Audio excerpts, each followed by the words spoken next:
A winter dawn so cold it bites through bone. The sky is pale, lifeless. Barbed wire slices the horizon like a wound that never heals. Boots crunch on frozen ground. A guard's voice counts, not names. Bodies, men stand motionless in thin uniforms, their breath turning to smoke. Their skin dark against the snow, a contrast the Nazis can't stop staring at. African prisoners of war. Captured on European battlefields, dragged across a continent they were never meant to survive. They are not listed in school books. They are not carved into memorial stone. In this place, they are not even prisoners. They are experiments, taken from colonial regiments that promised honor but delivered silence. Soldiers who fought for empires that never saw them as equals, now declared less than human by men in white coats holding clipboards instead of rifles. Cameras click.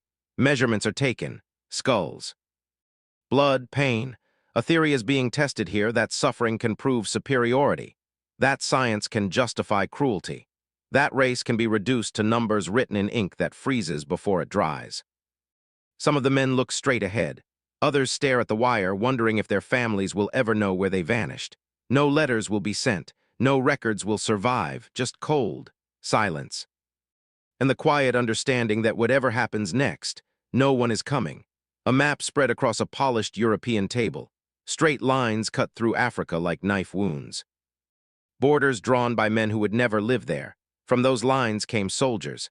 Young men pulled from villages and cities, promised honor, promised pay. Promised a place in history that never truly existed. They wore French uniforms, British badges, Belgian colors, and marched into a European war that was never meant to remember them. When World War II erupted, they didn't hesitate. Drums echoed, boots hit the ground. Hope traveled with them across oceans. They believed service might earn respect. That blood spilled on foreign soil could buy equality, then everything collapsed. France fell in weeks, cities burned, sirens replaced speeches. German tanks rolled forward like fate with an engine. The battlefield went quiet. Hands went up, rifles dropped, prisoners were taken, but something was wrong. White soldiers were pulled to one side, African soldiers to the other, no explanations.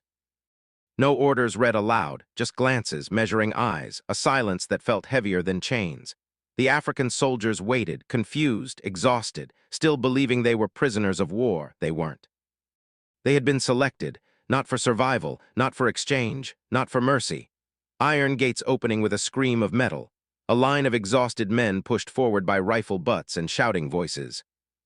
This is not a prison. It's a factory designed to break the human spirit. The African prisoners of war march inside, slow, silent. Their boots are worn thin. Their eyes already know something is wrong.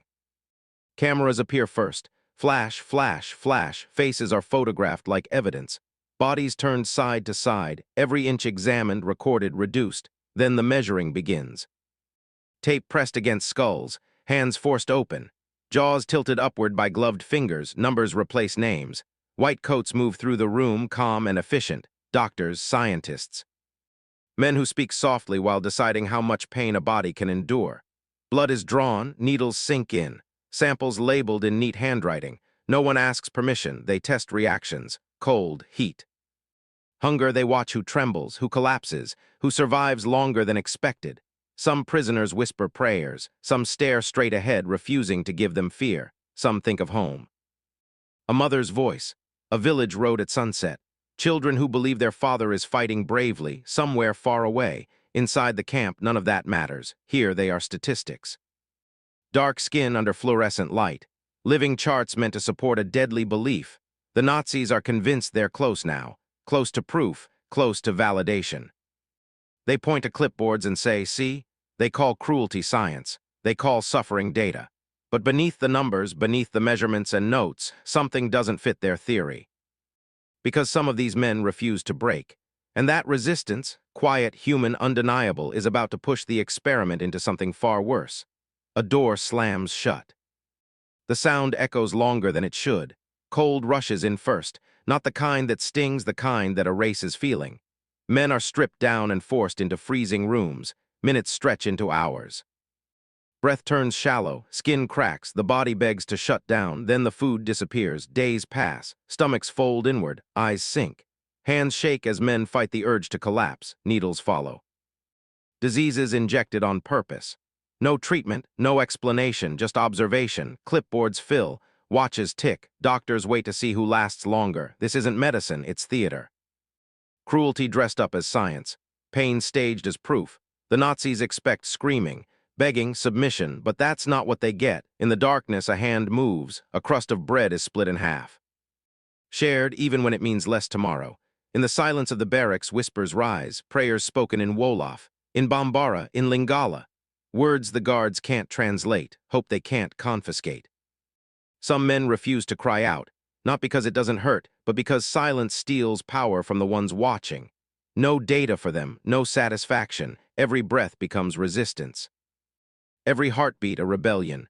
These bodies were meant to obey, to fail, to confirm a lie, but survival itself becomes a threat. The camp gates open one last time. Not for freedom, but for disappearance. Some men walk out, many don't. Those who die leave nothing behind, no marked graves, no death certificates, no names carved into wood or stone, just ash. Just silence. The earth swallows them without a record. The survivors are shipped home quietly. No parades, no medals, no questions asked. Back in the colonies, officials avert their eyes. Files are closed, stories are dismissed. Suffering is labeled inconvenient. No compensation, no apology, just a warning wrapped as advice, don't talk about it. Europe moves on, cities rebuild. Courts hold trials. History chooses its villains and its victims. Names are etched into marble. Ceremonies are filmed, speeches promise, never again. But these men are missing. No photographs on museum walls.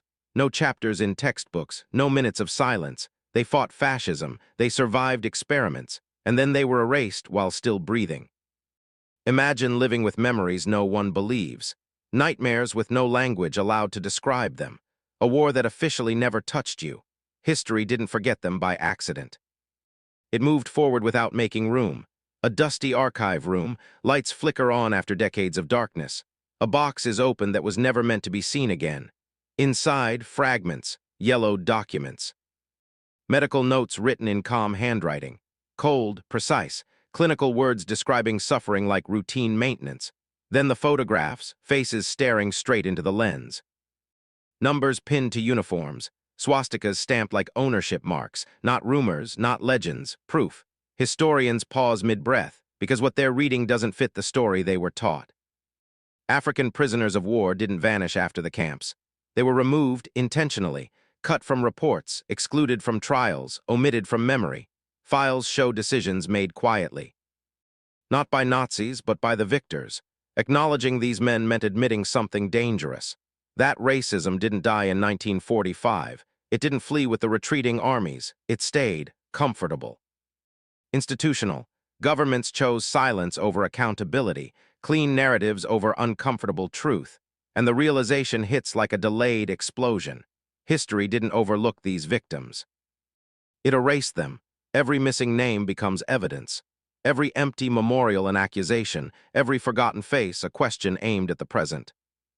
Because if this truth could be buried for generations, hidden in boxes stamped classified, protected by polite silence, a quiet archive room, dust floating in a beam of light. A single file pulled from a shelf no one visits. Inside, just a footnote. That's where their stories live now, not in museums, not in memorials, but in boxes marked miscellaneous. Families are still waiting, waiting for confirmation, waiting for names, waiting for proof that their fathers, brothers, grandfathers mattered. Some never received a letter. Some were told nothing at all, just silence that stretched across generations. Names remain missing, not lost, left out. Justice hangs unfinished.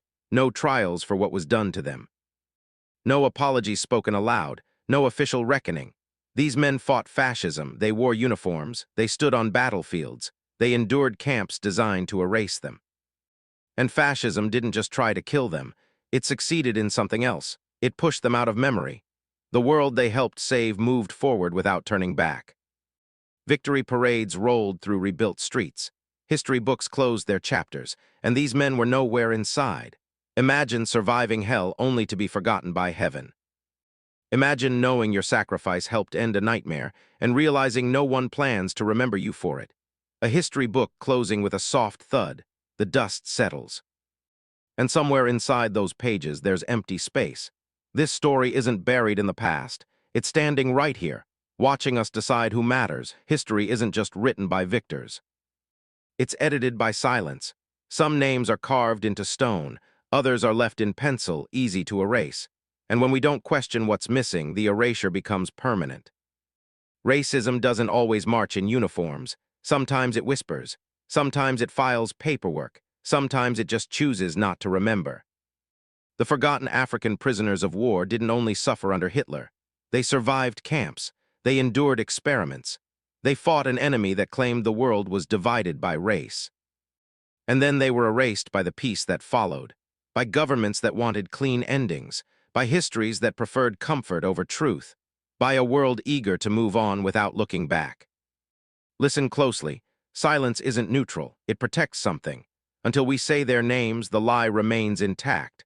Until we acknowledge what was done, the system that allowed it stays alive. This isn't about guilt. It's about responsibility. Because if an entire group of victims can be written out once, they can be written out again.